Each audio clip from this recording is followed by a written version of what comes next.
जय गुरुदेव। अनंत कोटि ब्रह्मांड नायक सदगुरुदेव के चरणों में कोटि कोटि प्रणाम, कोटि कोटि वंदन। बाबा रामदेव जी महाराज के चरणों में कोटि कोटि वंदन। सभी गुरु भक्तों को हर हर महादेव, शंभो शंकर और जय गुरुदेव। देखिए, काफ़ी लोगों के प्रश्न भी हैं और कुछ एक प्रश्न बहुत उचित हैं और अच्छे भी हैं। उन प्रश्नों को भी सभी को, वैसे तो सभी को लिया है, लेकिन जैसे जैसे समय मिलता है आप लोग, कुछ माताएं बहनें हर दिन बहुत ज़्यादा प्रश्न कर देती हैं, बहुत ज़्यादा ऑडियो भेज देती है, जिससे थोड़ा देखने में उनको दिक्कत होती है और एक साथ हज़ारों मैसेज आएंगे, थोड़ी तो परेशानी हो जाती है।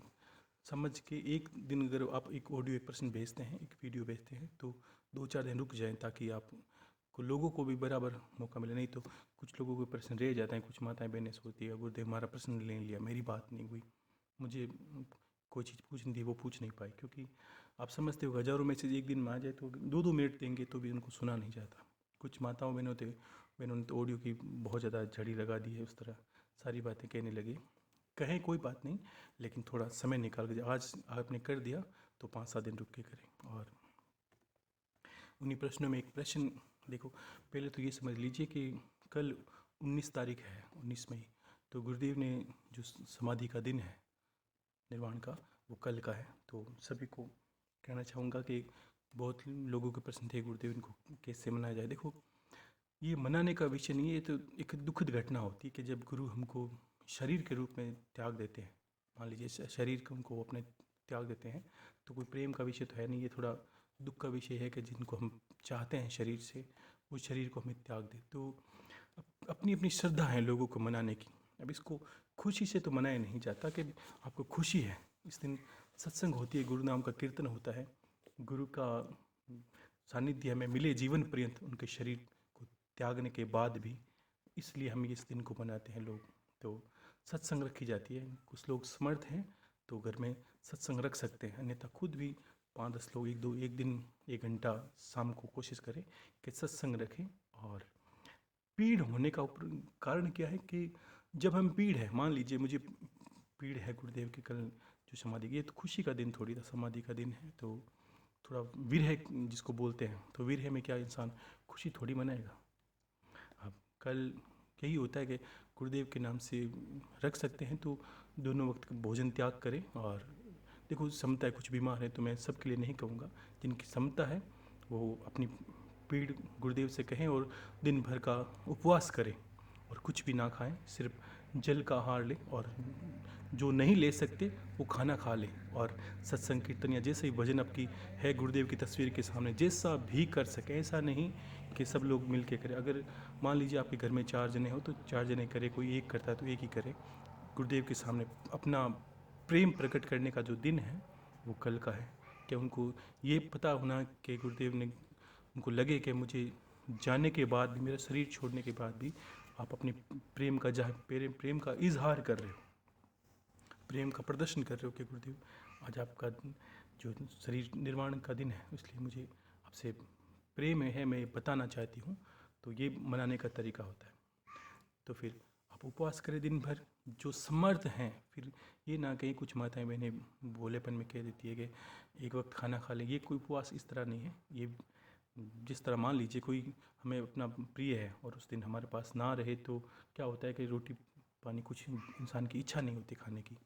तो दिन भर विरह की जो वेदना है वो गुरुदेव के सामने जताने का ये श्रेष्ठ दिन है, ताकि उनको अनुभव हो वो सूक्ष्म शरीर में तेजस जो चैतन्य स्वरूप है। इसी का प्रश्न मैं आगे लूँगा कि चैतन्य स्वरूप है, उसमें आपको उनको जागृति में, जो जागृति का उनका शरीर स्वरूप है, जो ऊर्जा में तेजस्वी ईश्वर में, उनको ये अनुभव हो कि उनके शिष्य उन्हें कितना याद करते हैं, कितना प्रेम करते हैं उनसे। ये आपको कल प्रदर्शन करना है गुरु के, ठीक है ना। तो अगर आपने कोई बीमार है, कुछ दवाएं लेते हैं कुछ लोग, सबकी सामर्थ्य शरीर का अलग है, तो कोई बात नहीं, उपवास नहीं रखें तो प्रेम का प्रदर्शन करें गुरुदेव के सामने जैसा भी हो। और देखो, धर्म श्रेष्ठ होता है, उनके निमित्त, किसी के निमित्त अगर कुछ किया जाए तो वो होता है धर्म। तो उनके निमित्त अगर करते हैं तो गौ माता को कुछ खाने के लिए है गुरुदेव, आपके सूक्ष्म शरीर में, आपके जागृति में, आपकी अंतरात्मा में शांति सदा चिर स्थायी रहे। ऐसे तो आप है ही शांति का स्वरूप, लेकिन फिर भी ये अपने शिष्य की छोटी सी भेंट स्वीकार करें। ऐसा करके उनको ये श्रद्धांजलि जिसको बोलते हैं प्रेम में, वो आपको दिन आपको इस तरह मनाना होता है। ठीक है।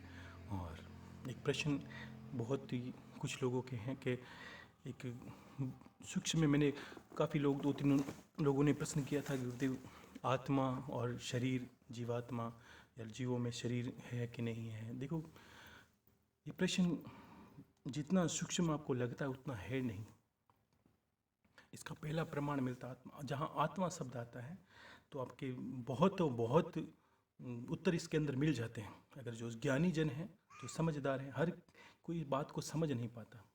काफ़ी लोगों ने प्रश्न किए हैं कि गुरुदेव आत्मा के बारे में बताएं, या जीवात्मा या जो जीव हैं इनके अंदर क्या गति होती है, आत्मा की क्या है।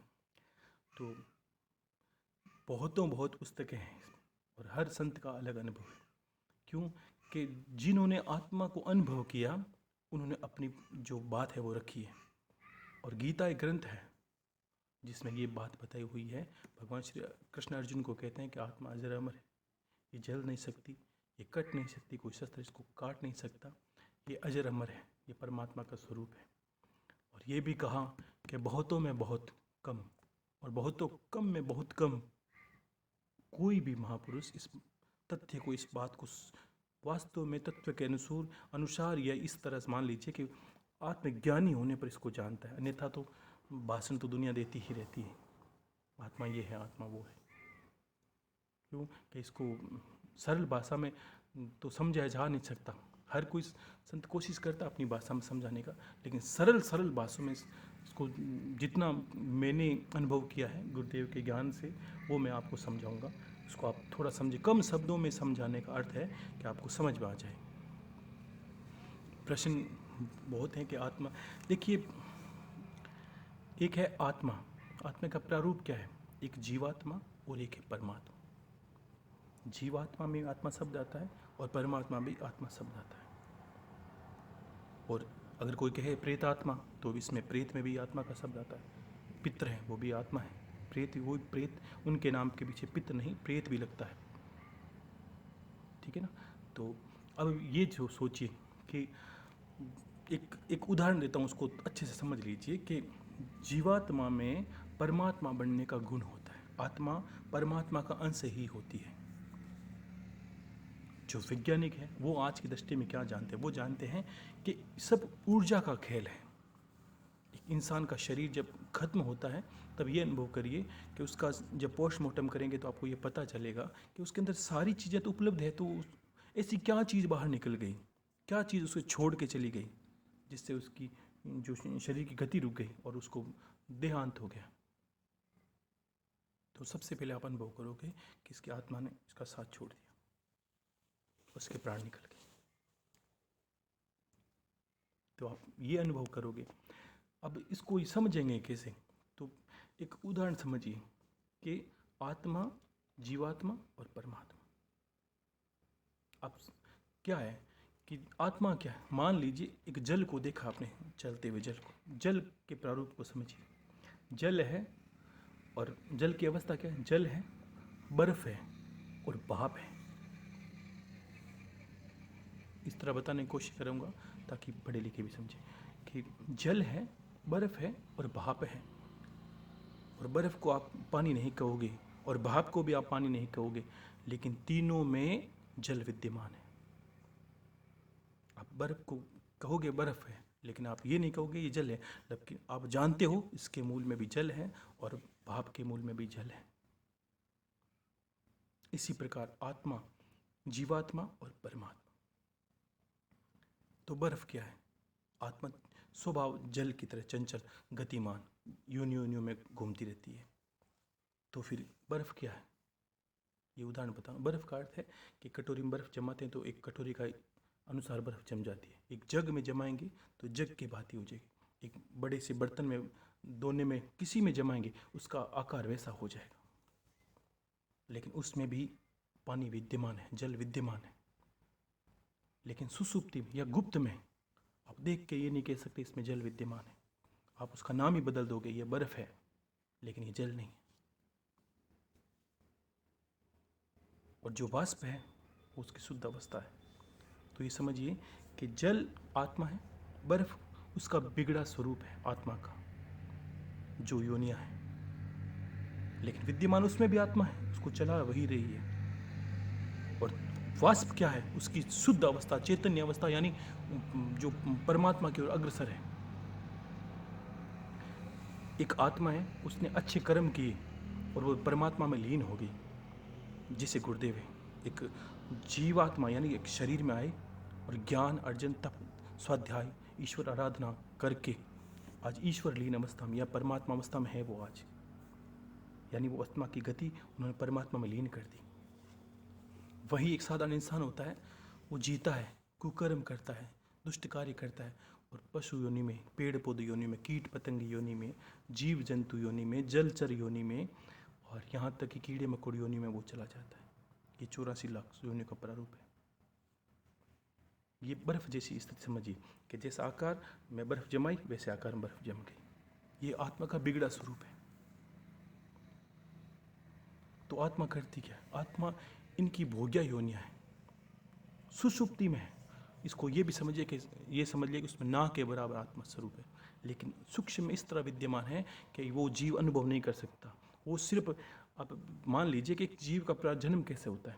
4 प्राण से। इंद्री यानी शरीर, बल, हमारे अंदर बल क्या है?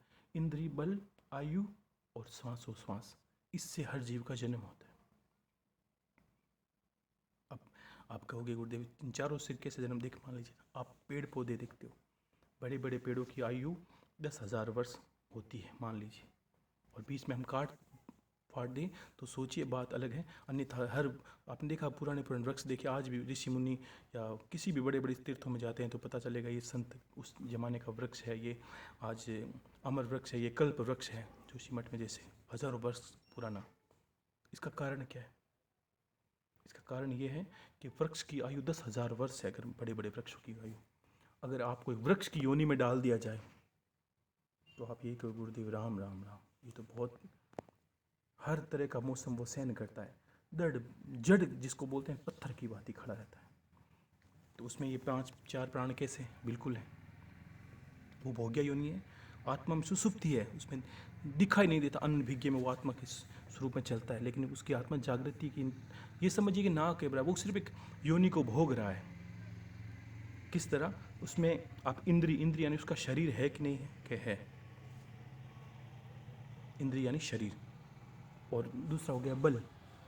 बल कितने प्रकार के? आप मान लीजिए कोई बल का उदाहरण दे तो हमारे अंदर कितने बल हैं? हमारे अंदर मानसिक बल है, मनोबल जिसको बोलते हैं, मन से हम सोचते हैं, वो कार्य कर भी लेते हैं। तो वृक्ष में मनोबल है कि नहीं? नहीं है। वो मन से सोचेगा, कहीं जा नहीं सकता, कुछ कार्य नहीं कर सकता, इसके अंदर मन का बल नहीं है। 3 प्रकार के बल है। एक है वचन बल, बोलने की शक्ति, ये बोल नहीं सकता, नहीं है, तो इसके अंदर 3 सा बल क्या है। तीसरा है कायिक बल, ये अपनी हिम्मत से खड़ा रह सकता है, पहाड़ों, हवाओं से, वर्षा से या मौसमों से लड़ सकता है, तो इसके अंदर ये बल है, कायिक बल।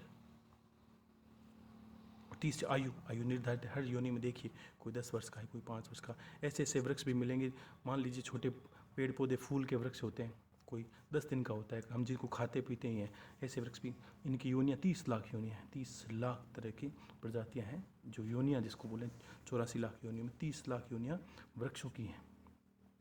छोटे से छोटे जो एक दिन जीते हैं, मान लीजिए पुष्प हो चाहे कोई, 30 लाख प्रजाति है।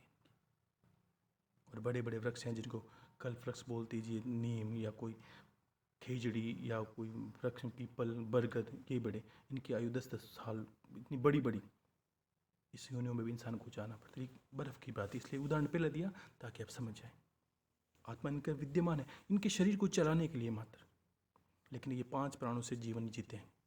और तीसरा इसका कारण हो गया कि आयु निर्धारित हो गई। चौथा कारण सांसोश्वास, आप समझ लीजिए हर जीव सांस लेता है। किसी भी जीव को देखिए, 4 प्राणों से वो जीवन जीता है। ये आत्मा की बिगड़ी अवस्था है। इसमें आत्मा है, कुछ कर नहीं। मैंने एक उदाहरण दिया था, अगर एक शेर किसी हिरण को मारता है तो उसको पाप नहीं लगता, वो खुद ही भोग्या योनि जी रहा है। किस तरह मैं बताऊंगा। और एक हिरण अगर घास खाता है तो उसको धर्म नहीं होता। एक बकरी घास खाती है, उसको कोई धर्म नहीं है, अगर कोई सांप चूहे को मारता है तो उसको कोई पाप नहीं लगता। ये खुद तो 84 लाख योनियाँ किस तरह निर्धारित की, आत्मा का बिगड़ा स्वरूप, आत्मा इनको गति करवाते करवाते एक मोक्ष के रास्ते लगती है, वो है मनुष्य योनि। 84 लाख में मनुष्य और देव योनि आएगी। अब मनुष्य योनि क्या है? इसमें ये कर्म योनि है। इसके अनुसार हमारे जीवन निर्धारित होता है कि हम आगे क्या करने वाले हैं। आप सोचिए कि एक तो हम हैं, कीट पतंगों की भांति जीवन जीते हैं, दुख दरिद्र में जीते हैं। गुरुदेव ये कर दीजिए आज। सोचिए, मैं प्रश्नों को कुछ समझाऊँ आपको ज्ञान की दृष्टि से, इतनी बड़ी बड़ी ज्ञान की बातें की, लेकिन फिर भी कुछ लोग, मैं समझता हूँ दुख जीवन में आते हैं, लेकिन सुख दुख की कितनी ऊपर से बातें की, लेकिन फिर भी आपको लगता है गुरुदेव मेरे बच्चे की शादी नहीं हुई, इसका एक बेटा नहीं हुआ, इसकी पुत्री नहीं। आपको ये बात समझनी होगी कि जितने भी आपके घर के अंदर जीव हैं सबका कर्म है। अगर कर्म नहीं होता तो हर माँ का बच्चा कलेक्टर से कम ओहदे पर नहीं होता, क्योंकि हर माँ अपने बच्चे को चोर कोई नहीं बनाना चाहती, सब कलेक्टर के ओहदे पर। क्या उसकी बस की बात है कि नहीं? तो आप ये नहीं समझते, आप मूर्खों की बातें प्रश्न करते हो, ये नहीं समझते कि कितने श्रेष्ठ ज्ञान को कह रहा हूँ। ये कह रहा हूँ कि सबकी क्यों नहीं निर्धारित है और सबका कर्म निर्धारित है। वो कर्म, आप माँ बाप हो, आप उसको कर्म बता सकते हो कि जन्म के दाता माता पिता हैं, गुरु कर्म के दाता है। इस बात को पहले समझ लीजिए। यानी कि माँ बाप जन्म देने तक उनकी सीमितता है, ज्ञान दिए, संस्कार दीजिए, ये आपका फर्ज है। वो करे कि नहीं करे वो अलग बात है। 50 माताओं बहनों का प्रश्न है, गुरुदेव मेरा बच्चा शराब पीता है। माँ थोड़ी चाहती है शराब पिए, लेकिन वो पीता है ना। अब गुरुदेव ऐसा कोई मंत्र बताइए कि वो शराब छोड़ते हैं? ऐसा नहीं होता। सबका प्रारब्ध है। आपके पास गुरु है, आप कर्म करें, बाकी छोड़े सबको। गुरु कर्म के दाता, यानी देखिए मैंने पहले ही बोला था, आपने भक्ति की है, अब करिए, अब फर्क आएगा। लेकिन आप अपनी भक्ति से मुझे बहुत एक पहले प्रश्न कि गुरुदेव मैंने 1 महीने माला की है, मैंने अपनी माला इसके मेरे परिवार में इसकी तबीयत ठीक नहीं, मान लीजिए मुझे हंसी आई थी उस वक्त कि इसकी मैं चाहती हूँ कि मेरे माला का जो पुण्य इसको मिल जाए। तो ये कोई कमाई है? ये गुरु जब मिलता है, ये जीवन सुधार का रास्ता है। आप गति लगे, आपको दूसरों की साथ चिंता करने की आवश्यकता नहीं है, और चिंता करें तब उनको ज्ञान दे। मैंने एक बात बोली कि अगर कोई भिखारी आता है भूखा हो, चाहे वो अज्ञानी हो, चाहे वो शराब पीता हो, उदाहरण के लिए समझ लीजिए वो भिखारी है, आप उसको भोजन देते हो, तो आप उस मूर्ख हो, उसको भोजन ना दीजिए, उसको ज्ञान दीजिए, ताकि वो कुछ अर्जन कर सके, नित्य अपना जुगाड़ कर सके, नित्य कुछ खा पी सके। उसको देने के साथ ऐसा ज्ञान भी दीजिए। तो वैसे ही आप ज्ञान दे सकते हो कि भाई तू इस रास्ते पर मत जा। लेकिन मैं समझता हूँ कि माताओं की पीड़ा है, लेकिन एक पीड़ाओं में आप ये भी समझिए कि गुरु कहना क्या चाहता है। कर्म करोगे, ये दुनिया कर्म पे चलती है, और हमारे जो संबंध है वो भी कर्मों पर है। कर्मों पे संबंध किस तरह हम जानते नहीं। 50 रिश्ते हमारे पास ऐसे जुड़े होते हैं जो हमारे वेर हैं, हमारे बदले हैं, हमें पीड़ा देने के लिए आते हैं। ये ध्यान रखना। माता बहन अनभिगी में ऐसी बातें बोलती है, लेकिन ये सत्य भी है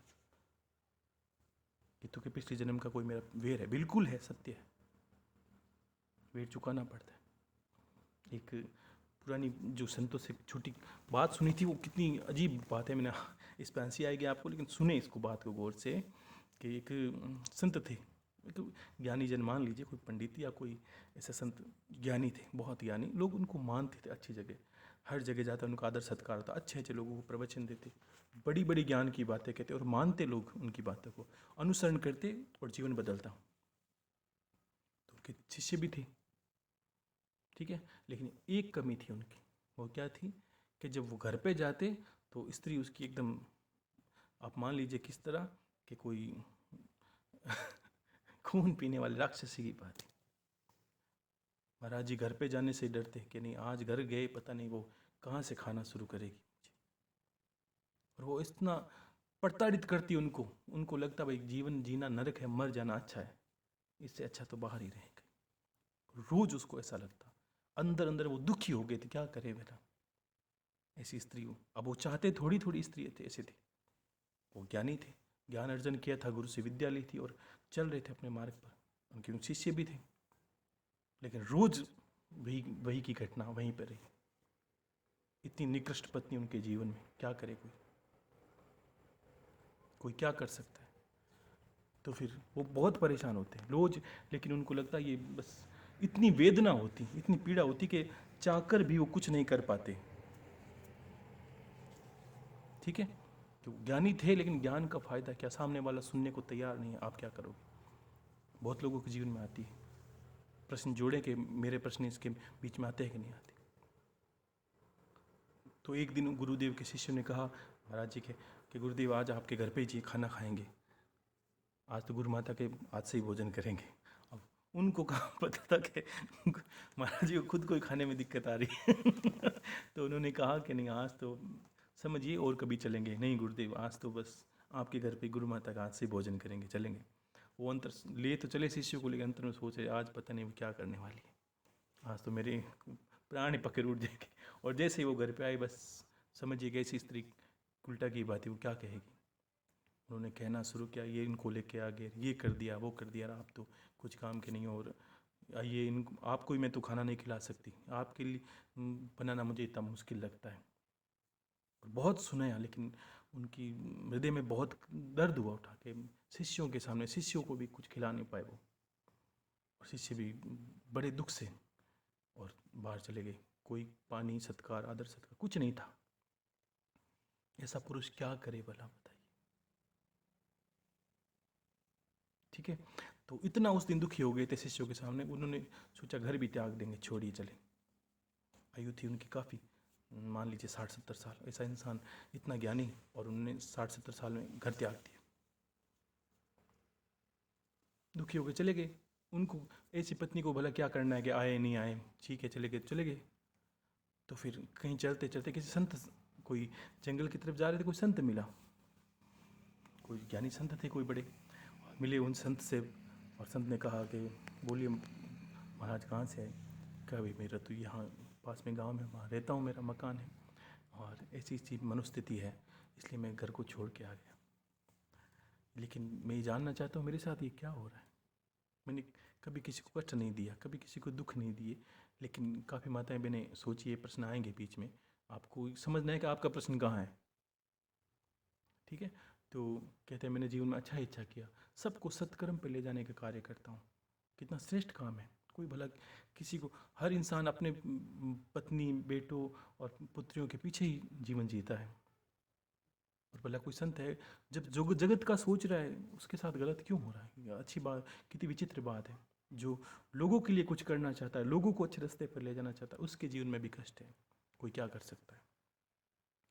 तो उस संत ने बातें सुनी और सुनिए कहा, तो उसने कहा मैं कारण जानना चाहता हूँ, आप ज्ञानी हैं मुझे कारण बताएं, दिव्य दृष्टा है। तो उन्होंने सोच के कहा कि भाई देखो जीवन ये कर्मों पे चलता है, यहाँ सब कुछ एक दूसरे से बंधा हुआ है। आप नहीं सोच सकते कि आपके घर जो पुत्र जन्मने वाला है कौन सा है, किस घर से आया है, कौन सी योनि से आया। हो सकता है पुराने जन्म में कुत्ता हो, बिल्ली हो, गाय हो, घोड़ा हो, आप थोड़ी जानते हो। आपको बस उसके प्रारूप को देख रहे हो, दुलार करना शुरू कर दिया मेरा पुत्र, और उसके दुख में दुखी और उसके सुख में सुखी रहने लगे। ये आपने गलत कर दिया यहाँ पर।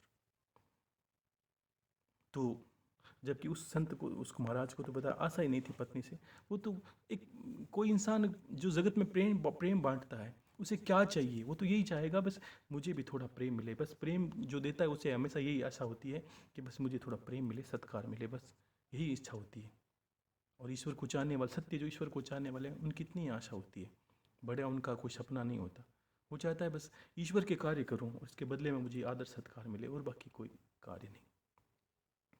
तो उसने कितनी विचित्र बात बताई कि पिछले जन्म में आप एक कौवा थे।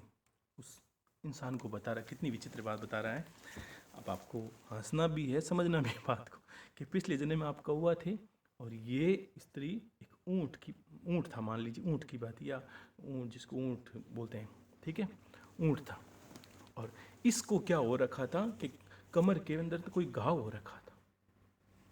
ठीक है, और कौवों की थोड़ी फितरत होती है कि वो तो कोई चोट होती है, घाव को कुरेदते हैं। तो आपने क्या किया, इसके घाव पर रोज कुरेदना शुरू कर दिया। अब बताइए, ऊँट तो बेचारा छुड़ा नहीं सकता, कितना विशाल शरीर है, पीछे कमर पे घाव था, और आपको तो बस आदत पड़ गई थी चोंच मारने की, और मारते मारते आपने घाव को इतना बड़ा कर दिया। वो पिंड छुड़ा ही नहीं सकता था, नहीं छुड़ा सकता कोई। ऐसी काफ़ी बार ऐसी घटनाएं हो जाती जीवों में। कि जीवस्य जीव भोजनम, जीव जीव का भोजन है।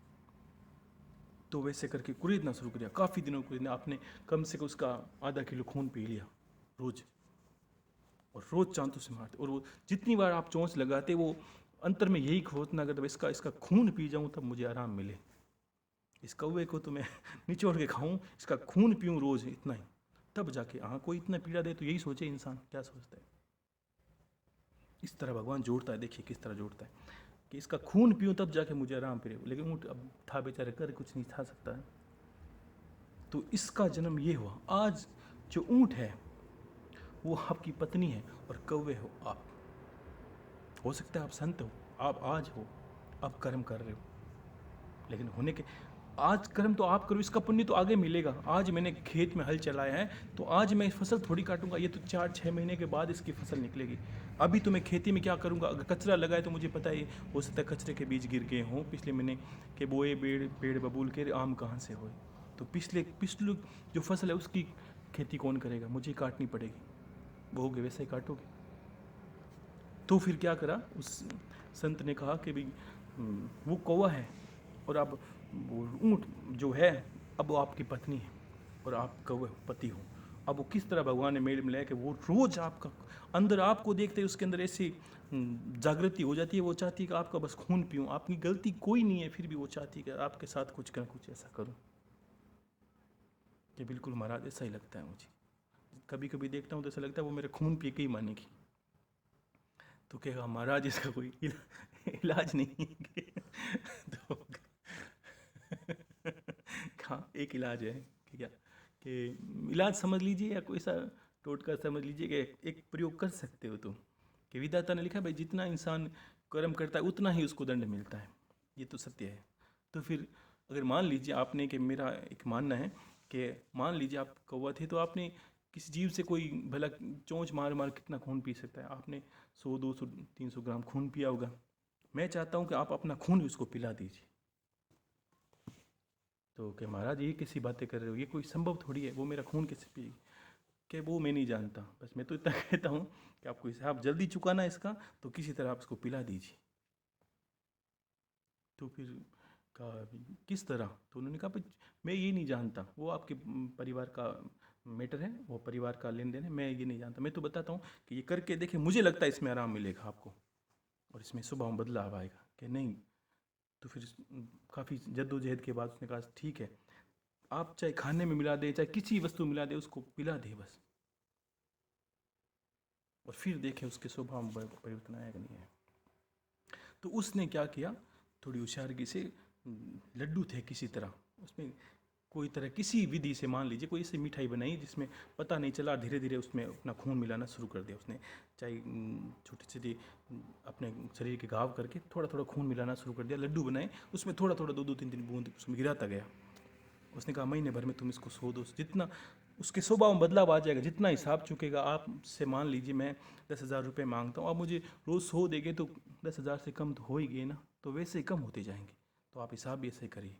तो उसने रोज़ एक लड्डू उसको खिलाना शुरू कर दिया, जिसमें थोड़े कुछ छींटे बूंद के खून के मिलाने उसको पिलाना शुरू कर दिया। पत्नी को पता नहीं चला, और जैसे जैसे आप मानिए कि वो 5 दिन 6 दिन जैसे जैसे वो खाती गई उस लड्डू को, और उसको शरीर में शांति मिलती गई, और वो पति से प्रेम करने लगी धीरे धीरे। और महीना भर हुआ कि मान लीजिए इतना बड़ा दिव्य चमत्कार हुआ, करना नहीं है ये, सोच से अनुभव करने की बात है, कि 1 महीने के अंदर ऐसी स्थिति हो गई कि वो वही इंसान घर पे आता, कहीं पूजा पाठ करके संत थे आते, और वो पत्नी घर में गर्म पानी तैयार करके उनको पैर धोने के लिए तैयार, स्वभाव में बदलाव आ गया। ऐसे क्या लड्डू थे वो, बस उसको तो खून ही पीना था। तो वैसे ही ये तो हंसने की बात है, लेकिन समझिए कि इसी तरह विधाता ने सृष्टि रची है। किस तरह, मान लीजिए कि सर्प योनि है, तो ईश्वर ने कहा भाई इसी योनि तेरी, जो नरकों का वर्णन आएगा तब आप समझोगे कि ऐसे जीव बनाएंगे ईश्वर आपको, कि आपको जीवों का भोजन कर कर, या चूहों को मार के खाना पड़ेगा, या बिल्ली को मार के, तो कोई सांप बनता है, कोई चूहा बनता है, वो उसका ग्रास बनता है, ऐसे एक दूसरे को जोड़ दिया। चूहे को कहा भाई तुझे सर्प मार मार के खाएंगे, और सांप को कहा तुझे चूहे मार मार के खाना पड़ेगा, तेरा जीवन ऐसा चलेगा। ऐसे कर करके ये 84 लाख योनियाँ हैं। एक को भूल आप सोचिए कि गाय घास खाती है, लेकिन गाय घास भी अन्य भिगे में वो 30 लाख प्रजाति में वो जंतु है। 30 लाख प्रजाति में पेड़ पौधों की वो घास भी वो जंतु है जिसको गाय खाती है। लेकिन ये सोचिए कि इस तरह जीवन को जोड़ रखा है, सबके जीवन को। एक को दंड देते हैं, दूसरे को गुनहगार बनाते हैं। तो ऐसे कर्मों की योनियां है। तो जो इनमें भी आत्मा का मैंने, अब आपका प्रश्न यही रहा कि गुरुदेव सब सब में आत्मा विद्यमान है, लेकिन ये समझिए कि ना के बराबर। तो आपको यही समझना है कि विद्यमान नहीं है। कारण क्या है कि वो एक ऊर्जा पुंज की भांति है। जैसे सूरज की रोशनी है, जल है, उसमें प्रतिबिंब दिखेगा, लेकिन रोशनी उसकी भी आपने कभी अनुभव किया होगा कि सूरज की रोशनी जल रही है, सामने आईना लगा दीजिए और आईने के सामने जब सूरज आएगा आप उसको नहीं देख पाओगे, उसमें उतना ही प्रचंड आवेश मतलब रोशनी रहेगी उसकी, आप आईने के सामने भी सूरज को नहीं देख सकते। वैसे ही प्रतिबिंब का भास होता है कि जल इसके अंदर है लेकिन ना के बराबर। क्यों? और सत्य बताऊं तो मनुष्यों में भी ऐसी योनियां हैं। योनियां क्या है आप जानते ही हो कि जितनी देश की संख्या है उसको 90% लोग सिर्फ भोजन और अपनी अय्यासी, भोग विलासिता और रुपया पैसा के अंदर जीवन जीते हैं। आत्मा का प्रश्न आप करते हो, लेकिन आप जब भगवान कृष्ण स्वयं बोलते हैं कि अनंतों में अनंत, या जो बहुत कम लोगों में बहुत कम ज्ञानी जन आत्मा के बारे में सत्य रूप में जानते हैं, और इसमें परमात्मा का गुण भी। ये तो योनियां इस तरह निर्धारित हुई जिसमें एक पुंज की बात, ये 4 प्राणों से जीवन जीते हैं, सीधा सा उत्तर है, 4 प्राणों से जीवन जीते हैं। इसमें आत्मा भाषित होती है सिर्फ, इसको जीवन वो जब भी त्याग, अब इन चारों में से किसी चीज़ का खंडन हो जाए तो वो जीव मर जाता है। मान लीजिए पेड़ की आयु खत्म हुई, पेड़ मर चुका। श्वास विधि खत्म हुई, पेड़ मर चुका। पेड़ में कायिक बल खत्म हुआ, यानी खड़ा रहने की क्षमता खड़े में खत्म हुई, यानी इसकी जड़ें खत्म हुई, ये गिर जाएगा। और इंद्री यानी शरीर, इसका अगर कोई जीर्ण शीर्ण हुआ, अगर कोई काट दे तो भी ये खत्म हो जाएगा। इन चारों में से किसी एक का खंडन हो जाए, इसी एक का अंत हो जाए तो ये जीव मर जाता है, जिससे ये जीव बना है। लेकिन मनुष्य में मनोबल होता है, वाचिक बल होता है और कायिक बल भी होता है। इस चीज़ों से वो अनुभव करके मन को साध कर आत्मा को, ज्ञान को प्राप्त कर सकता है। मनोबल किसी जीव में नहीं। और ये बल होने की वजह से मनुष्य आत्मा का अनुभव कर सकता है भजन कीर्तन सत्संग या अपनी स्वाध्याय करके। ध्यान धारणा किसी जीव जंतु में से थोड़ी कर पाए। तो इसलिए संतों ने कहा कि ये मनुष्य योनि है, आपके रोने धोने के लिए नहीं है, व्यर्थ रो रहे हो। और करोड़ों प्रश्न तो आपके ऐसे हैं कि आपको ये पता ही नहीं चलता कि आप किसके लिए कह रहे हो, किसके लिए मांग रहे हो, और सत्य में उसका कर्म है क्या आप जानते ही नहीं हो। आपका जिसको बेटा बोल रहे हो तो कितने दिनों से, कि गुरुदेव 25 साल, तो 25 सालों से जानते हो, उससे पहले आप नहीं जानते। 4 साल का तो 4 साल से उसको जानते हो। रिश्ते हैं निभाइए, लेकिन सबका कर्म अच्छा अलग अलग होता है, आप उसको कर्मों में धकेल सकते हो। देखो कोई लाख कहे, ये मत मानना कि इसमें कुछ अच्छा होगा कि कोई कहे और आपका जीवन बदल जाए, ऐसा नहीं होगा। अगर मैंने कहा आपने मान लिया तो जीवन नहीं बदलेगा। मैंने कहा वो कर्म करने हैं, गुरु कर्म के दाता है, यानी गुरु ने जो बताया वो कर्म करते ही आपका जीवन निश्चित बदलेगा। ये परमात्मा भी नहीं रोकेगा आपको।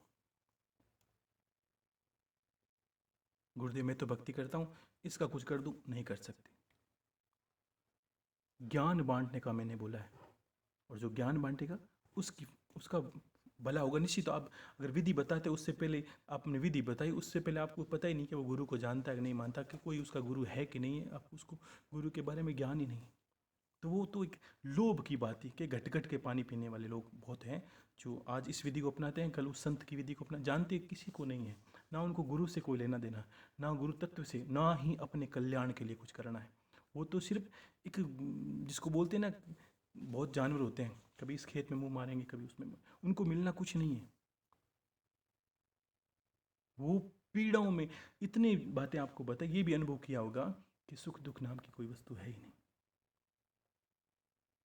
मुझे गर्मी लग रही है, अगर मुझे ऐसी लग जाए तो आराम आ जाए, यानी ये मैं समझता हूँ कि ऐसी लगते ही मुझे सुख हो जाएगा, ये मेरा खुद का बनाया सुख है। और गर्मी लगना दुख है, मुझे ये अनुभव हो गया है। अगर मुझे भूख लगे, मेरा पसंदीदा भोजन मेरे पास हो, ये मेरा सुख है।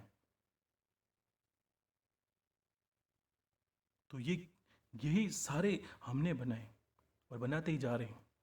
आज के पौराणिक समय में मान लीजिए लोगों को सिर्फ जद्दोजहदी भोजन की, वो सोचते किसी प्रकार खाने की व्यवस्था हो जाए, सुखी हैं। और लोग बोलते पुराने कितने बूढ़े बुजुर्ग बोलते हैं, वैसे आटे पानी का जुगाड़ हो जाए, दाल रोटी की व्यवस्था हो जाए, बस परमात्मा मेहरबान है। लेकिन आज दाल रोटी किसको खानी है? हमें तो 56 प्रकार के भोजन चाहिए। वो नहीं है तो हम दुखी हैं। हमारे घर में ऐसी नहीं लगा तो हम दुखी। हमारी संतान अगर अच्छी नहीं है तो हम दुखी। तो आप तो बड़ा मनोकामना बढ़ाते जा रहे हो। आपके पास फ़ोन 50,000 का चाहिए, आपके पास लग्जरी गाड़ी चाहिए, आपके पास ऑफिस होनी चाहिए, आपकी संतान गुणकारी होनी चाहिए, पत्नी आपके आज्ञाकारी होनी चाहिए, और गुरु भी ऐसा होना चाहिए कि आपको कुछ ना कहें, आपको डांटे भी ना। हम कहें वैसा ही गुरुदेव करें। और सत्य बताऊं, जीवित जागृत गुरु तो किसी को चाहिए नहीं। क्यों चाहिए? कि वो तो कुछ कहेगा और कहने वाला गुरु चाहिए नहीं। हमें ऐसे गुरु चाहिए जो तस्वीर में हो, बोले नहीं, हम जो कहें वो माने। तस्वीर चाहे इच्छा लगा दी, पूजा करी तो ठीक करी, नहीं तो नहीं। क्योंकि सत्य गुरु तो वो तो आपको बार बार कान खींचेगा। आपको लगेगा गुरुदेव ये सोच के गुरु बनाया, लेकिन ये तो नहीं है। गुरु ज्ञान का दाता है, वो आपको ज्ञान देगा। आपकी पीड़ाएं कम होगी निश्चित तौर पर, लेकिन वो आपको ये भी समझाएगा कि जीवन मरण का चक्कर है, इसमें सुख दुख भोगना पड़ता है। आज सुखी हो तो मैं ये नहीं कहूँगा कि जीवन पर सुखी रहो, बीच में दुख आएगा, लेकिन मैं आपको ये सब तैयार करने की कोशिश करूँगा कि आपको दुख लगे ही नहीं। आपको ऐसा लगे कि गुरुदेव दुख था लेकिन हम तो सुखी ही हैं सदा। सदा दियाली संत के और आठों पोर आनंद। क्योंकि ऐसी अवस्था आएगा, सब आपको अनुभव होना चाहिए कि बस कोई फर्क नहीं पड़ता, एक जीवन ही तो जीना है इसमें। और आपने दुखों की लिस्ट बना रखी है। बेटे की शादी हो जाए, आराम आ जाए। पत्नी थोड़ा व्यवस्थित हो जाए, आराम आ जाए। कुछ पैसे जुगाड़ हो जाए, आराम आ जाए। लेकिन आप उसमें भी रोओगे। वो होने के बाद भी अभी तो ये है, आपकी जिज्ञासा और बढ़ेगी, क्योंकि परिवार बढ़ेगा। ध्यान रखना, जिस बेटे की आप शादी कर रहे हो उसके भी बच्चे होंगे और जिम्मेदारी फिर बढ़ेगी। एक होते हैं तब दो होते, जिम्मेदारी बढ़ती है, तीन होते और बढ़ती है। और अब तीनों का कार्य, बूढ़े बूढ़े मुझे कहते हुए दुख लगता है कि बूढ़े बूढ़े लोग हैं वे भी यही करते हैं, गुरुदेव पोते की शादी हो जाए मेरी। आप क्या करने वाले हो? आप बस ऊपर वाले की ओर देखें और अपना रास्ता निकालें। आप फंस जाओगे इसी स्थिति में। आपको लगेगा कि गुरु भी मिले और हम नहीं कर पाए, हम तो वहीं के वहीं हैं। और काफ़ी लोगों को ऐसा लगता है कि हम करके चले जाएं तो बाकी जिम्मेदारी संभालें। तो आप मूर्ख हो। आप ये नहीं सोचते कि आपका जीवन निर्धारित नहीं है कि कितने दिन जियोगे, और आपने प्लान बना ली कि गुरुदेव बेटे की शादी हो जाए, पोतों की शादी हो जाए, घर को व्यवस्थित कर लो, फिर भजन करूँगा। आपको पता है कि आयु कितनी है कि नहीं है? तो अपनी आयु को जीर्ण शीर्ण मान के ही कार्य करना। भक्ति हमेशा ऐसा करनी चाहिए इंसान को कि आज कर ले, कल को पता नहीं जिए कि नहीं मरे, कुछ पता नहीं चलता। बाकी कार्य बाद में। 100 काम छोड़ के इंसान को भोजन करना चाहिए, 1000 कार्य छोड़कर पूजा करनी चाहिए, और लाखों करोड़ों काम करके छोड़कर ज्ञान अर्जन करना चाहिए, परमात्मा में लीन होना चाहिए। लेकिन यहाँ क्या है कि दुख तो है, दुख है इसी। आपने कुछ लोगों ने कहा गुरुदेव ये धाम वो धाम, मान लीजिए। तो मैंने एक ही बात की, आप दुखों को लेकर जाते हो, दुख निवारण नहीं हो सकता, फिर आएगा। शरीर की व्याधि को लेकर जाते हो, व्याधि एक नहीं है, अनंत अनंत है।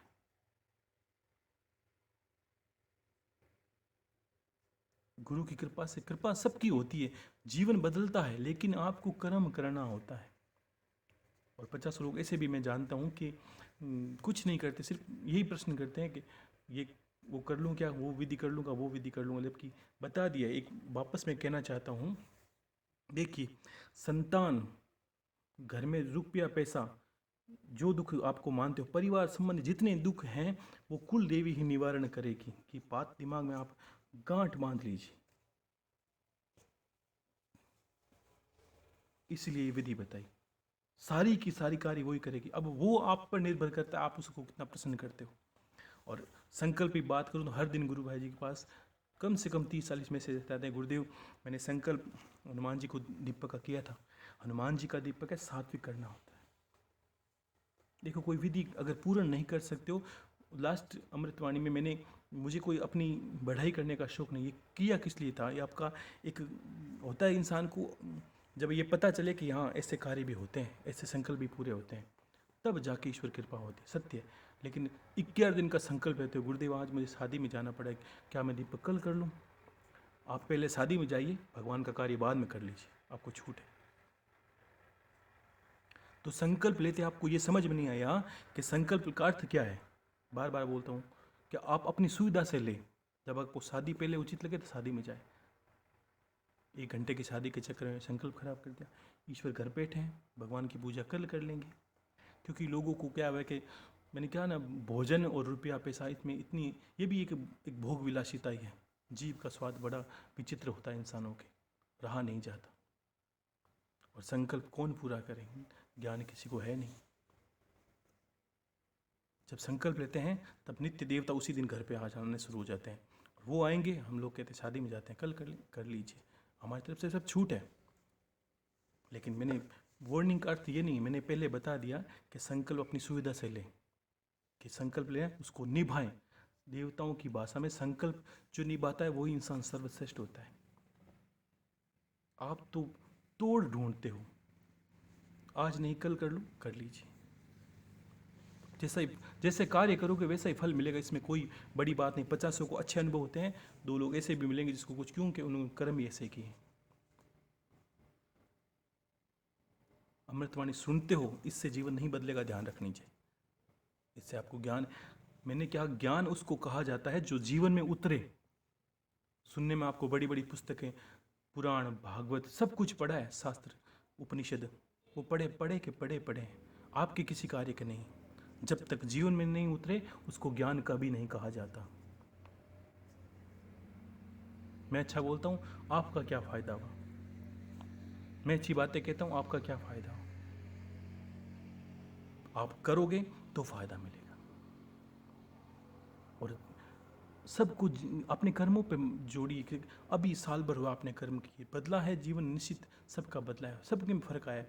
लेकिन कुछ नहीं आया तो ये अपने कर्मों को देखिएगा, हाँ गुरुदेव कहीं ये गलती हमने की है, हमने नवरात्र सही नहीं की, देवी प्रसन्न नहीं हुई, कहीं हमने खोट कर दी है, कहीं हमने संकल्प तोड़ा है। देखो मैंने पहले ही बोल दिया था, देवताओं में संकल्प की बड़ी विचित्रता होती है, और संकल्प के आधार पर इंसान को फल मिलता है। कितना दृढ़ है, कितना गुरु के प्रति अग्रसर है। और ऐसे भी लोग मिल जाते हैं, दुनिया है देखो, चापलूस भी बहुत मिलते हैं, सुनते किसी के, मानते किसी के, तस्वीर किसी की है। मैंने ऐसा कुछ नहीं कहा, मैंने अपने बारे में कुछ नहीं कहा। मैंने कहा कि गुरु बनाइए, अपनी इच्छा से गुरु बनाइए। अगर उसका मंत्र गुरु से ले रखा है वो मंत्र करें, नहीं ले रखा तो किसी सिद्ध गुरु को मानते हैं आप, कोई चैतन्य है, कोई समाधिस्थ गुरु है आपका, मान लीजिए नवनाथों में है, गोरक्षनाथ जी, और भी संत हैं, अगर उनको मानते हैं उनकी तस्वीर रखें और फिर विधि अपनाएं।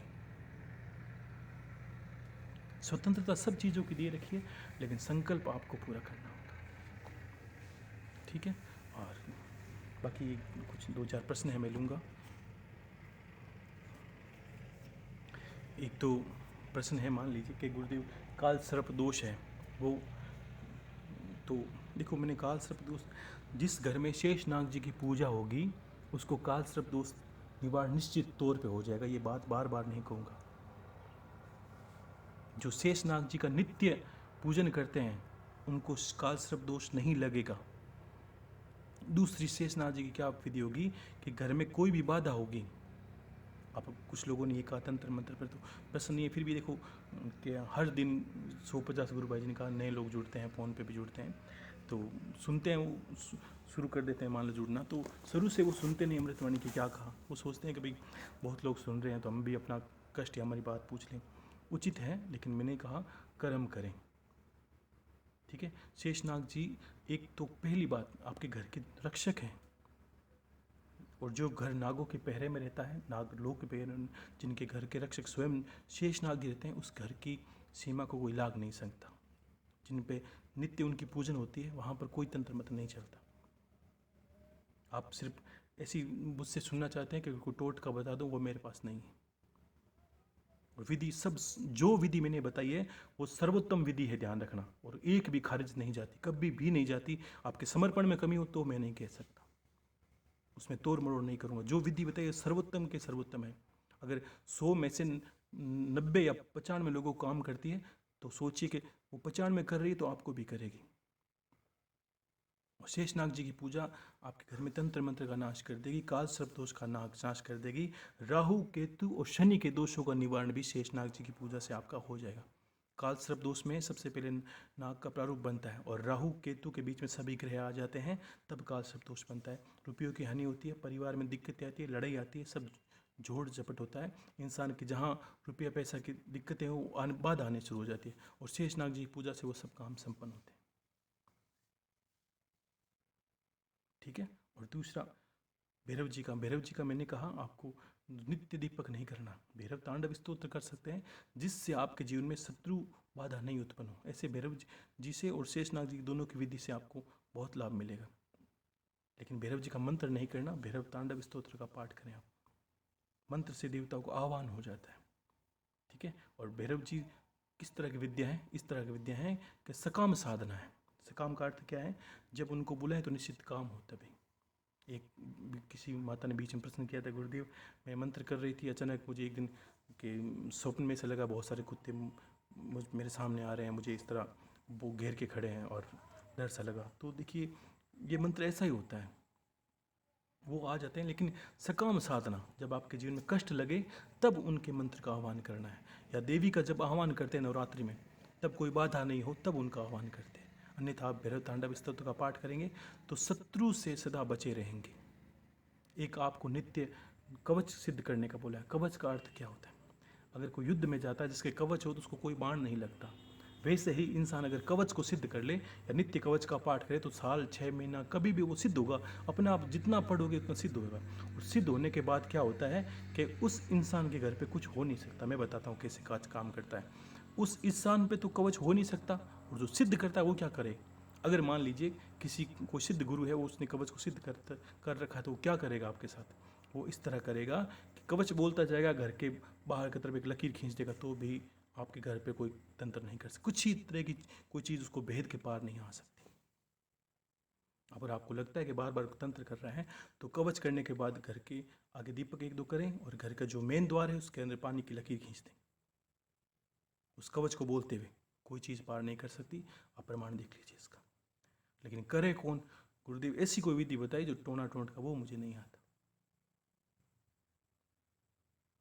मैं क्या बनाना चाहता हूँ, आप क्या बनना चाहते हो, ये आपको सोचना है। उस कवच को, और भैरव तांडव का स्तोत्र अर्थ है कि आपके ऊपर कुछ शत्रु बाधा ना हो और कवच देवी का सिद्ध हो जाए, कुल देवी का। उनका नाम लेकर संध्या को पूजन करके संध्या के समय नित्य जो तंत्र करते हैं वो नाई संध्या के समय करते हैं। मान लीजिए कोई तंत्र की है तो आपको मैं ऐसी कोई विधि नहीं बताऊंगा कि आप सामने वाले को मारे। मेरा कोई कार्य नहीं ऐसा। आप सुरक्षित हो, बस बाकी करने दीजिए। तो वो आपको क्या करना है, उस कवच को बोलते हुए संध्या के समय कवच का पाठ करें और कवच को बोलते हुए घर के मेन द्वार पर पानी की लकीर खींच दें।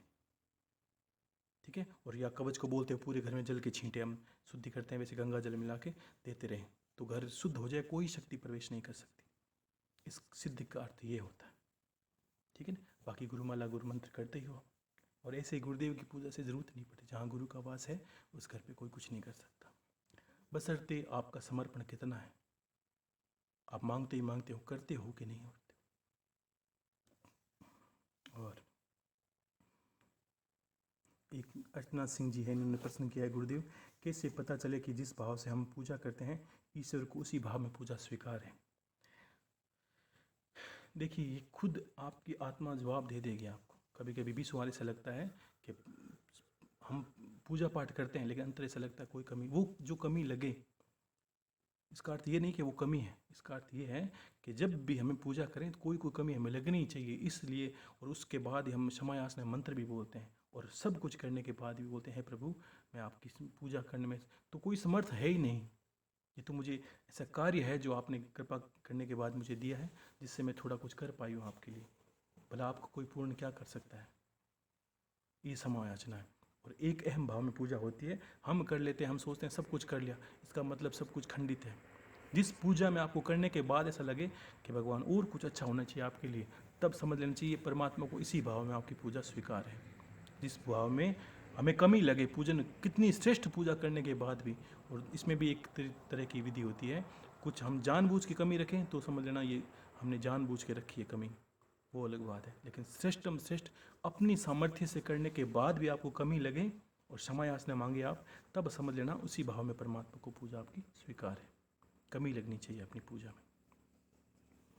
एक है उर्मिला जी, इन्होंने प्रश्न किया है, गुरुदेव हम भलाई करते हैं, लोग हमारे साथ गलत करते हैं, ये मैं आना आपका विस्तार से उत्तर आज आपने किया है, मान लीजिए बिना बोले मैंने आपका जवाब आ गया है इसके अंदर आज। एक है अजय कुमार जी, हिमाचल से हैं, इनका कहना है, गुरुदेव आजकल यंग लड़के लड़कियां जिनकी शादी नहीं हुई वो भटक जाते हैं, ज़िंदगी में कुछ गलत फंस जाते हैं, जहाँ निकले नहीं पाते, उनको कैसे जीवन में जीना चाहिए, अच्छे इंसान बने और उनका लक्ष्य वो प्राप्त करें।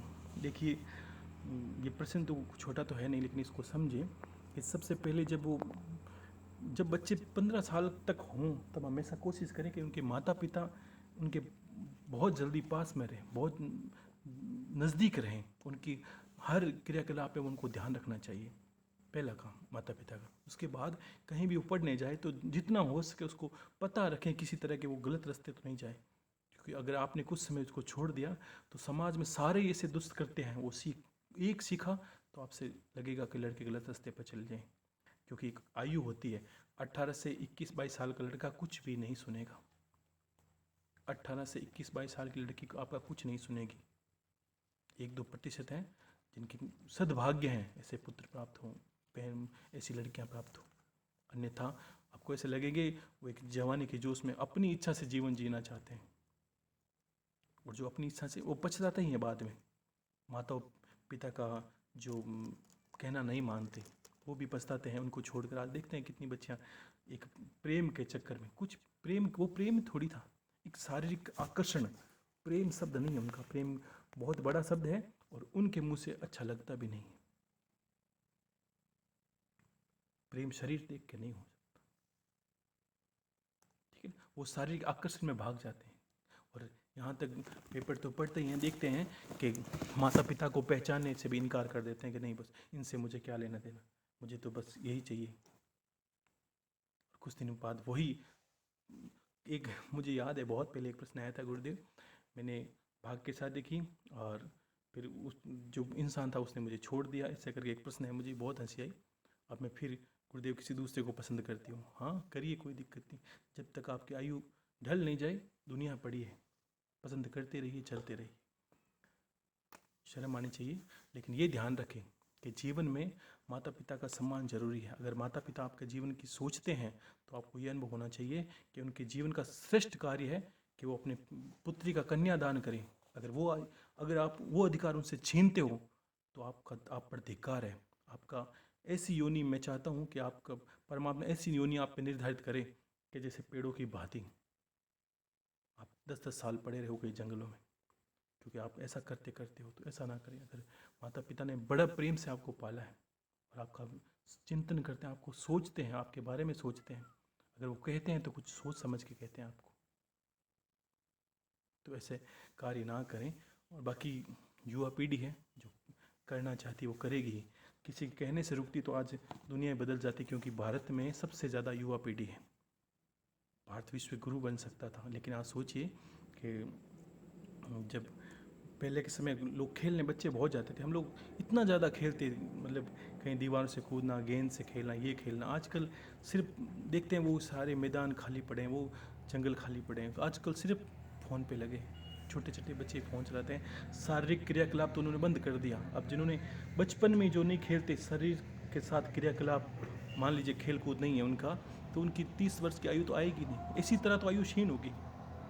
जो अनंत कलयुग है उसमें 1 फीट की इंसान का शरीर होगा और 5 गुना इसका आयु मिलती है।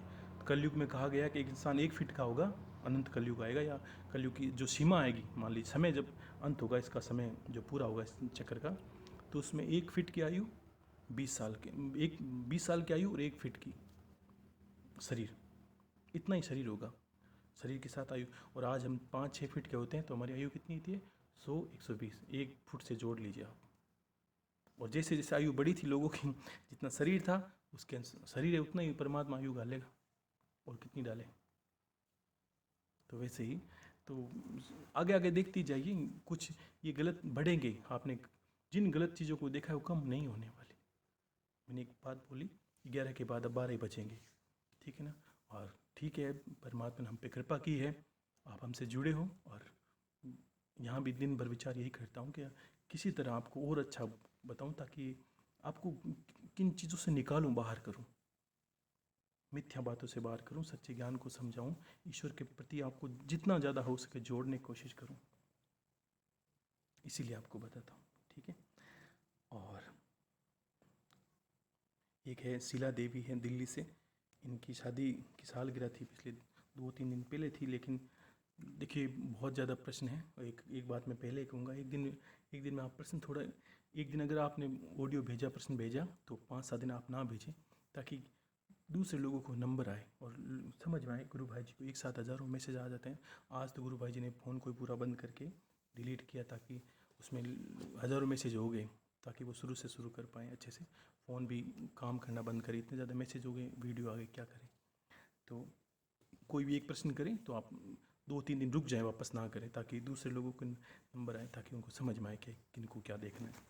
और इनका प्रश्न है शीला देवी जी के, इन्होंने, इनकी शादी की सालगिरह थी 3-4 दिन पहले, और प्रश्न इनका आज ये है, इनकी शादी की सालगिरह, इनको पति को कैंसर है, और बाकी पूजन पाठ ये ठीक से चल रहा है। गुरुदेव अमृतवाणी से जीवन बहुत बदल रहा है, और उनके अनुसार मैं जीवन में कार्य भी करती हूँ।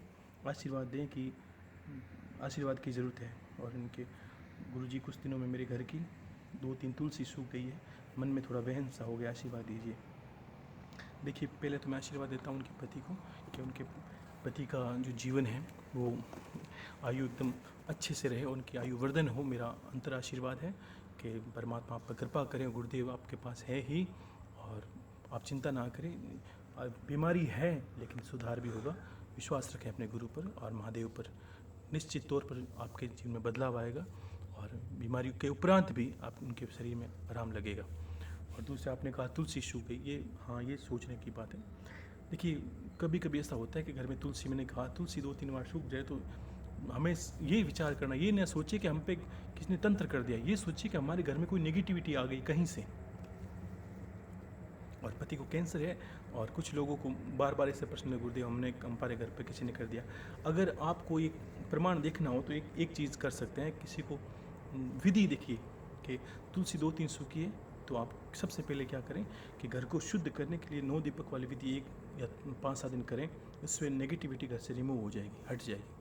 उसके बाद आप क्या करें, आपके पति को शरीर में ज़्यादा पीड़ा लगती है या कोई है, तो आप क्या करें कि अगर आपको लगता है कि ऊपरी बाधा भी है या कोई ऐसा कोई तंत्र मंत्र हो रखा है, तुलसी सूख रही है, तो आप ये अनुभव करें जब वो रात को सोते हैं, किसी को भी ध्यान रखना, ऐसा लगे कि उस पर यानी व्यक्ति विशेष पर कोई तंत्र किया गया है, और उस पर कोई मारने जैसी विधि की है, यानी बहुत ज़्यादा भयंकर तंत्र हो गया है, तो एक विधि से इस तंत्र को काफ़ी हद तक कम कर सकते हैं, यानी पूरा ही कम कर सकते हैं।